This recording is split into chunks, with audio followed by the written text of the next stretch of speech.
Hello everyone, welcome to this video. Today we're going to be talking about the standing stones in Skyrim. Wonderful powers are a great way to spice up your build and make it a little bit easier for you to play the game. Choosing the right standing stone can be a great help for you to be able to succeed in Skyrim and have a lot more fun playing the game. Some of the stones are very good. Some of the stones are a little bit bad though. We're going to be looking at all of them today here. And some stones are kind of overshadowed and make other ones essentially useless. Under normal circumstances, you can only equip one of these at a time, so you really want to make sure that the one you pick is worth it. However, you can switch them at any time that you want for very specific and niche scenarios. Anyways, we're going to be starting off with the Apprentice Stone. This one can be found in the swamplands of Morthal. The Apprentice Stone basically gives you 100% magical regeneration and you're 100% more susceptible to magical attacks. Now, my main problem with this stone is that it kind of competes with the Atronach Stone. We're going to be talking about that one next, and I think that the Atronach Stone overall is a little bit better as it can be used for all the archetypes, basically warriors and thieves as well, not just mages. This one is a little bit more catered towards only mages. Here's the thing, if you don't think that the taking twice as much magic damage is as big of a deal, then you're probably not playing on a difficulty that is very challenging for you, which means that you can essentially have any stone, any weapon, anything you want, and it's not going to be that hard. If you happen to play on, for example, Expert Master or Legendary difficulty, the double damage that you take from magic is incredible. The only way that I would rank this as a B tier, for example, would be if you knew exactly which fight you're getting into and that there's no chance of any mages ever attacking you with spells at all. If you're only fighting warriors and you yourself are a mage, the 100% magical regeneration can be pretty decent. It can also be stacked with robes and things like that, but like I mentioned, it competes with the Atronach Stone. The Atronach Stone is kind of similar to this one, and the insane magical damage that you take, like for example, vampires have 50% weakness to fire. This thing has essentially 100% weakness to all types of magic for any character, which is incredible. The Apprentice Stone is unfortunately a little bit overshadowed by the Atronach Stone. I'm going to place it at C tier, and if you do use it, you better be careful with those spellcasters. Next up, the Atronach Stone. This one can be found in the marshlands between Riften and Windhelm. This one is pretty good. It gives you 3 abilities, 2 positives, 1 negative. Basically, it gives you 50 points of magicka, 50% spell absorption, and it also causes your magicka to regenerate 50% slower. So the whole thing about your magicka regenerating 50% slower is not as big of a deal as you would think. Because you get the extra 50 points of magicka, your magicka pool is larger, which means that most fights are going to be over by the time or before your magicka has time to essentially bottom out. This goes for whether you are a warrior or whether you are a mage. As a matter of fact, this stone can be used on any of the 3 archetypes to great effect. Relying on regeneration of health, magicka, or stamina in Skyrim, except for vegetable soup, is not a very good idea because in combat, everything regenerates half as fast. So unless you're stacking a lot of regeneration equipment, regeneration is not going to really be a thing to rely on. The spell absorption makes it so that you ignore the spell that attacks you and you instead absorb it into your own magicka pool. This can be combined with the Atronach perk, I believe it's called, in the alteration skill tree, which can put you up to 80% spell absorption. Depending on whether you're a vampire or a Breton or whatever, you can potentially have 100% spell absorption, which can make you immune to magical attacks. Whenever I play a mage myself, I always use the Atronach Stone. I think the extra 50 points of magic is very good in the beginning of the game. You can easily offset the magical regeneration by wearing robes, by putting perk points into restoration with the regeneration perk. Yeah, the negative effects of the Atronach Stones are easily countered, and the positive ones are extremely good and viable. You really have to try the Atronach Stone to sort of understand how awesome it is when you receive your magicka back. You simply feel like you are never out of magicka, especially if you're fighting mages. The thing is, right, a lot of enemies in Skyrim use magic a lot more than you would think, because even bandits sometimes have mages. Draugrs have mages, Forsworns have mages, dragons obviously are mages. Whenever you're fighting mages, you're fighting mages. Like, there's a lot of enemies that do tend to use magic. Even if it's weak magic, this thing is relatively efficient regardless to at least give you your magicka back, keeping you healed and things like that. So the Atronach Stone, in my opinion, gets an absolute S tier. It's one of the best, if not the best stone in the game. Next up, we have the Guardian Stones. We're going to be talking about these 3 at the same time because What they basically do is they give you 20% faster leveling for your warrior, mage, or thief skills. So depending on what you are and what you want, you can use them in that sense. These are found very, very early in the game. It's impossible to miss pretty much. These stones are best used for leveling pretty much. I have to say, I don't really use the Guardian Stones unless I'm specifically going to level something like smithing or enchanting. I prefer to use stones that help me out in combat, that actually give me a benefit in combat rather than just levels. Early game, I don't like to level up my character very much because I play on legendary difficulty, and levels can actually sometimes be detrimental to you because the enemies level up past you essentially. So I like to keep my levels under control. That's why I don't pick the Guardian Stones. Also, I just think there are better stones for combat in general, which is what I cater my build around the most. But the Guardian Stones are very good and necessary. You can combine these with the Well Rested bonus as well as the Ethereum Crown later on in the game when you finish that quest. They are absolutely necessary, excellent. I think it's good that they are in the game. I just only use them when I'm going for a leveling or a training session. That's it. Aside from that, I use combat stones. But the Guardian Stones get an A tier. I think it's just very, very useful for all players essentially. Next up, the Lady Stone. This is another regeneration stone. This one's actually found very close to where the Guardian Stones are, kind of close to Ilanolta's Deep as well. The Lady Stone gives you 25% faster health regeneration and stamina regeneration, and oh my god, this is horrible. First of all, the Ring of Nymira gives you 50 stamina, 50 health when you feed, and 50 health regeneration as well when you feed. So a ring that already beats a standing stone is so bad. Not to mention that, let's say you put on this stone, right? In combat, your health and stamina regenerates half as fast, which means that this stone is effectively making your health regeneration 12.5%. Skyrim tends to round down, so that makes it probably 12%. You will barely even notice that. I don't think you will notice the difference between when you have this stone and when you don't. There are some abilities that you could stack it with if you want to. For example, the Ring of Nymira, health regeneration from that.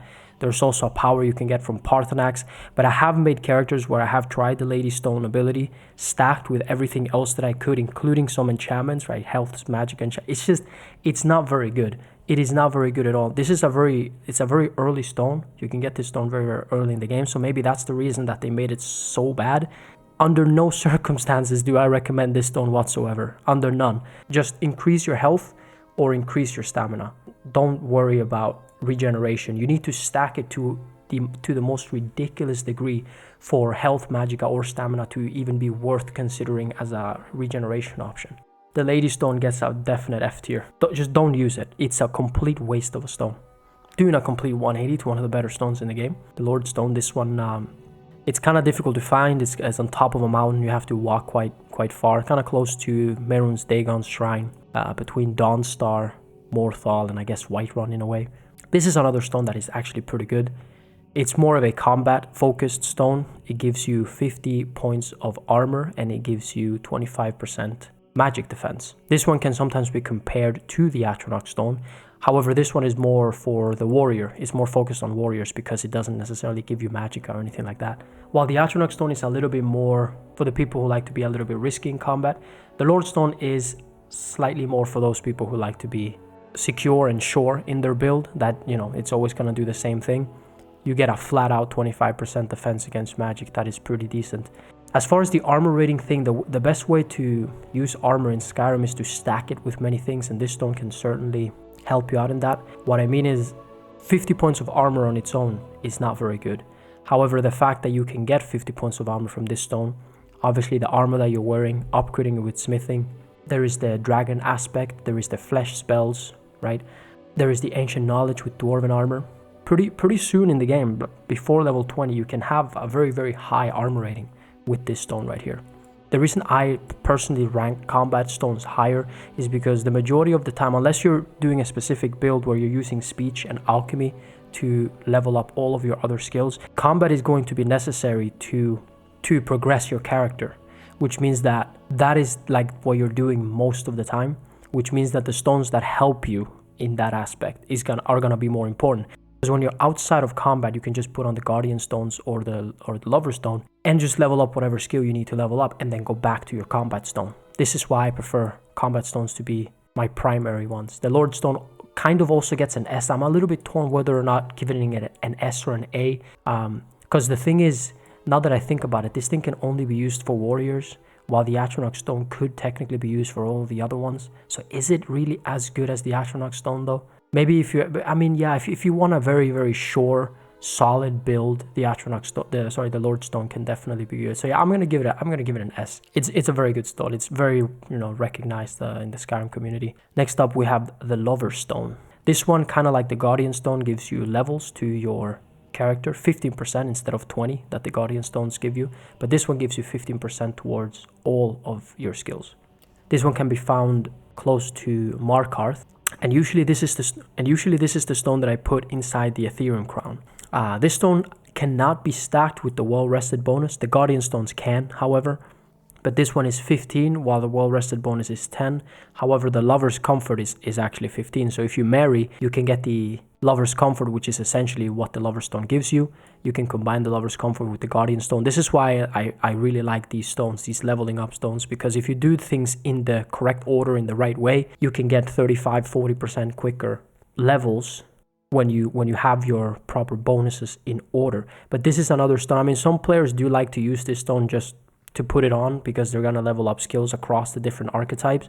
So they just use the Lover Stone and then they don't worry about it anymore. But in my opinion, the thing is, you're hindering yourself in if you're doing combat, right, which is essentially what they are. They're going into combat to level up their skills.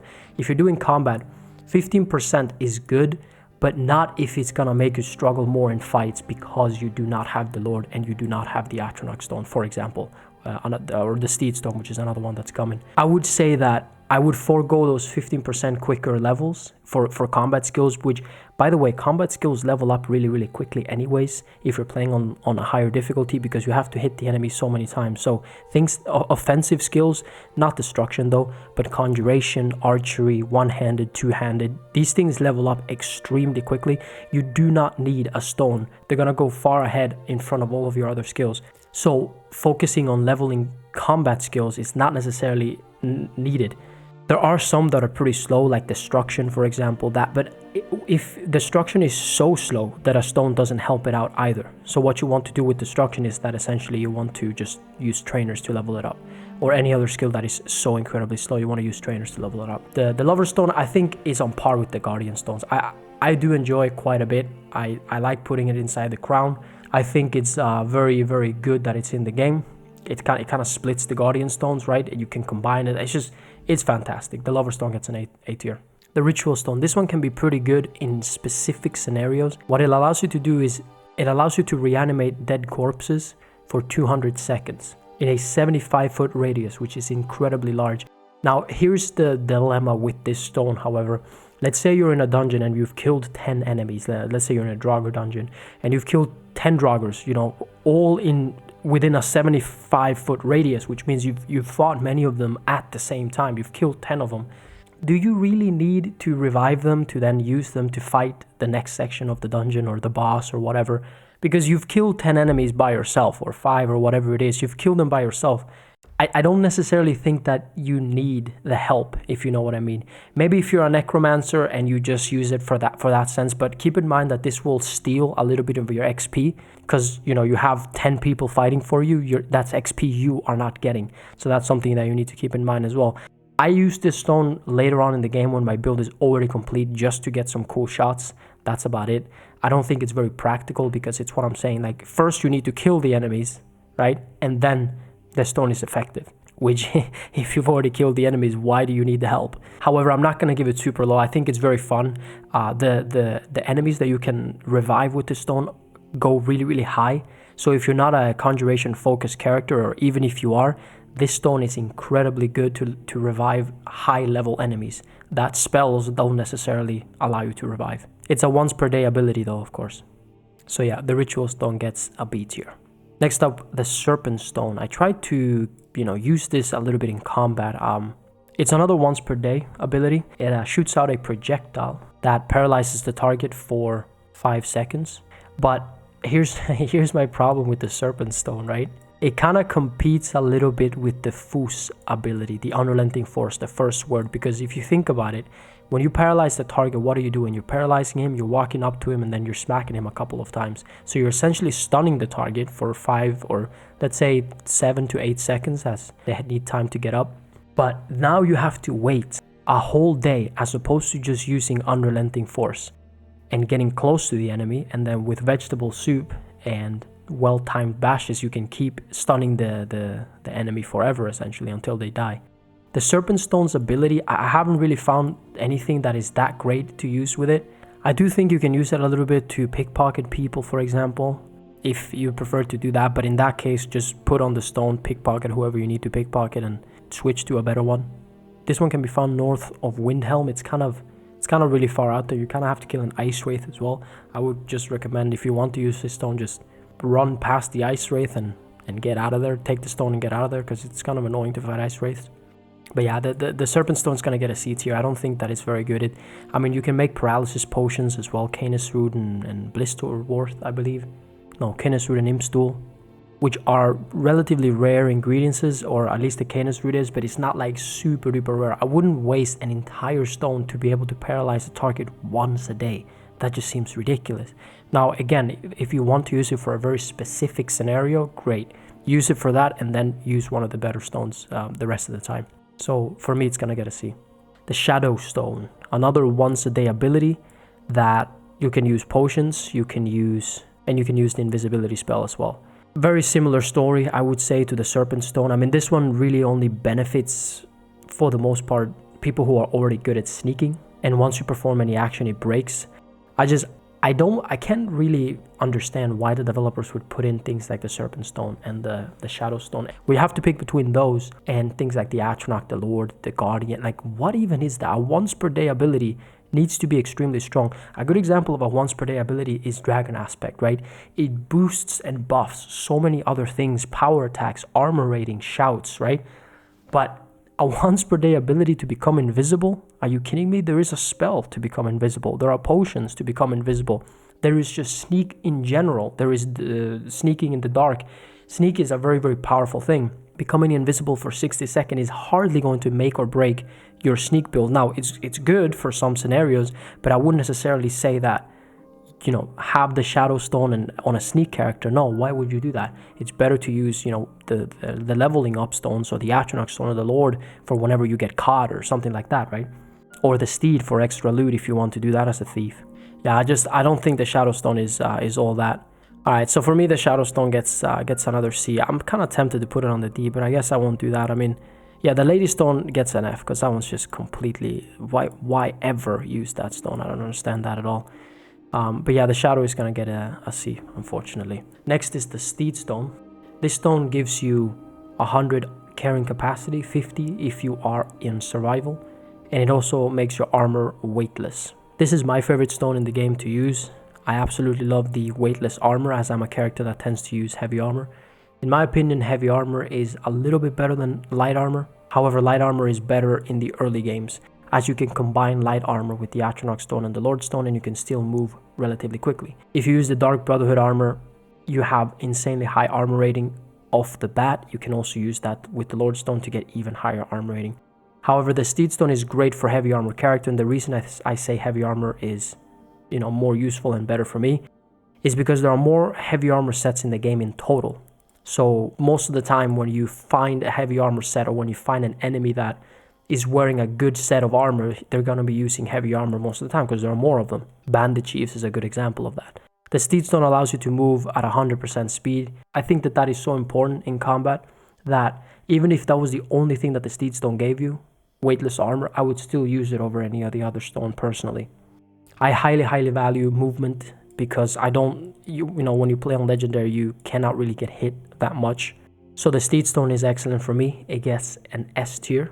This is a stone that's going to be working for you pretty much all the time. I don't know, maybe you move 10-20% faster depending on how heavy your armor is. That is constantly. That is every time you walk, every time you backstep to avoid an attack, every time you try to dodge side to side to dodge firebolts or arrows coming in at you, every single little movement that you do, you are 10, 20, maybe 30%, I don't know, depends on how heavy your armor is, what character model you're using. The Steed Stone essentially makes you, let's say, 20% faster all the time, which just, like, imagine in a game like Call of Duty, right? Just, that would be an insane perk to have. That would actually be game-breaking in a game like that. The Steed Stone is an S. I absolutely adore it. Next up is the Tower Stone, once a day ability, but this one I kind of see some purpose to. I think it's gonna get a C. It's gonna get a C, but there are a few good things I will admit that you can do with the Tower Stone. And as a matter of fact, if you don't want to level up lockpicking for some reason as a warrior or as a mage, and you just don't want to level up lockpicking, you can use the Tower Stone in this way, as whenever you're lockpicking, you're usually out of combat, which means you can just wait 24 hours every single time you're gonna open up a lock if you want to do that. You can also use it in your Vasker to steal a few elven weapons, or in the Dwarven Museum to steal a few things there as well. The Tower Stone can certainly get you a decent start in the game because your lockpicking is pretty low. You may have few lockpicks, and you cannot lockpick anything up to expert, so not master locks, but experts you can lockpick, and that can propel you slightly forward when depending on what path you're taking. You use it for the lockpicking aspect, and then you switch to one of the better stones. That's the way I would say is the best way to use it. When it comes to the Ethereal Crown, now that I've gone through all of these stones, there are plenty of combinations that you can use with the Ethereal Crown. For example, if you use one of the combat stones inside of the Ethereal Crown, I've already mentioned the Guardian and the Lover for leveling, but you could use the Ritual Stone inside of the Ethereal Crown. Put on the Ethereal Crown, revive everybody you've just killed, right? By using the better stones, the S tier stones. You get into a fight, you kill all the enemies, and then you put on the Ethereal Crown, you revive them all, and then you take off the Ethereal Crown. That's a good way. That crown works very, very well in conjunction with these stones. Another one that seems kind of interesting now that I think about it would potentially be the Atronach Stone combined with the Apprentice Stone, right? A little bit later on in the game, maybe when you have slightly better magic defense.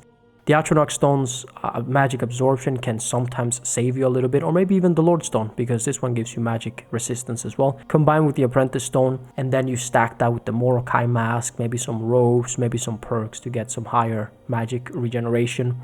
Could work. I haven't tried it.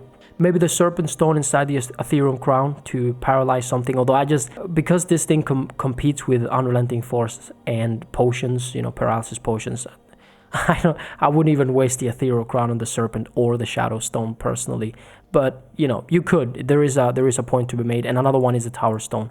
Putting the Ethereum Crown in the Tower Stone, whenever you just don't feel like lock picking an expert lock, you can put on the Ethereum Crown and get into that lock without any issues. However, the Ethereum Crown quest is very, very hard to do, to be honest. Never use the Lady Stone. I'm sorry if anybody uses this stone. I mean, the Ring and Mirror is just better than this in every way.